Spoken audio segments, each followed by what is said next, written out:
Hey, welcome back to Tony's Auto Works and Off-Road. Today we're going to be working on a 2010 Jeep Wrangler JK.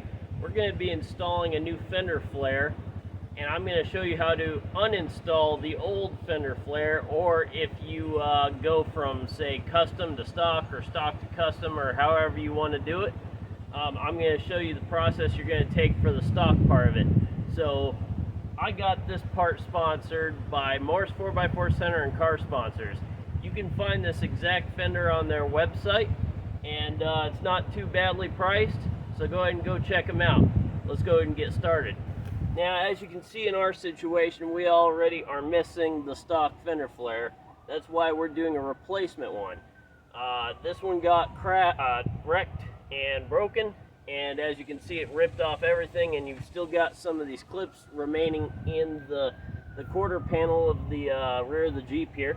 So we're going to remove all these little plastic clips. You've got some of these plastic tree looking deals, and then you've got some of there are little square ones that will go into that will slide into the fender flare on the inside, that will go through these holes here. You've got 11 of them, and you can find those clips and these clips at your local parts store. So let's go ahead and take out these old ones.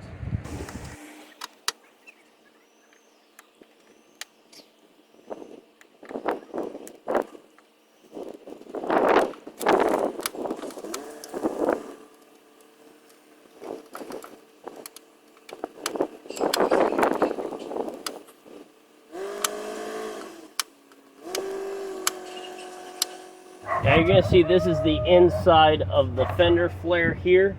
These are all these little square clips I was telling you about. They've got something that slides in between this plastic piece here to hold it in this hole.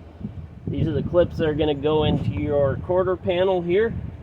So all you do, it's really simple. They've got little clips there that you can just slide into this hole like so. And again, you've got 11 of these. So make sure you get 11 of these clips from your parts store. They're probably going to be sold in twos. Now your inner fender is going to look something like this, but this is not the right one. So we will not be installing that today. We are, however, going to install the fender flare. And in the case that you want to install the fender flare later on, or the inner liner, you'll just have to remove all the clips and redo the process. This is how your stock fender flare is going to look. This is the other side. This is one that didn't get hit. This is your inner fender liner. Now if you get the right one in the mail, you're going to have these clips here, and it bolts right here, here, here, here, here, and here for the inner fender piece. So if you need to replace that as well, that's how you remove that and install that part. Now I'm going to show you how we're going to install this fender flare on the quarter panel. Make sure your short side is in the back, and your long side will be in the front. Now you'll just line up these clips with the holes on the quarter panel.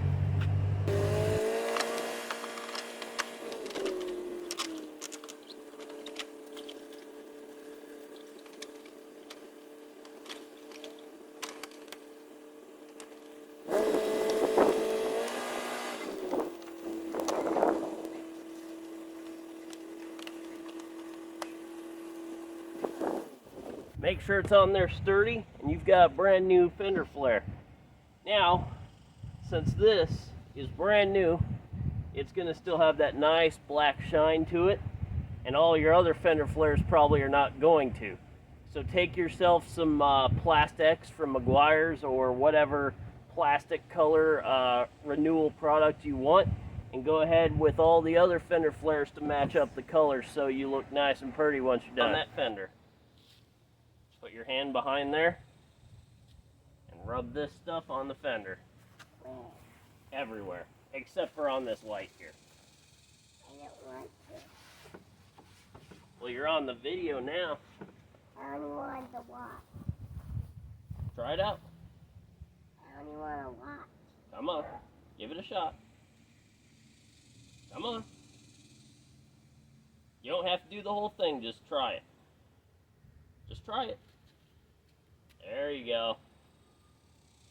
Rub it in.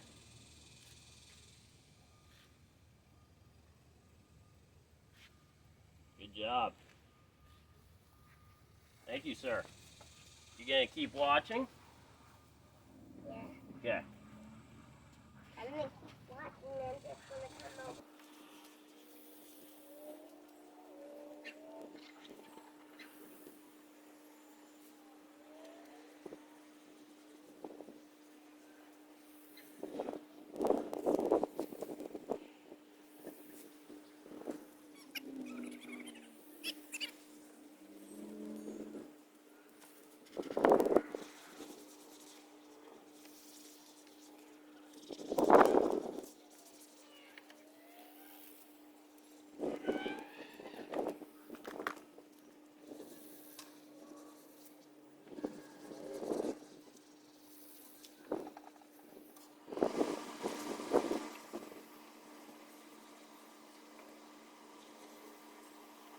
That was my installation of the stock replacement rear driver's side fender flare for the 2010 JK. Thank you for watching. Check out my other videos. Look in the description for some discounts and some links to other pages. Thank you for watching again and have a nice day.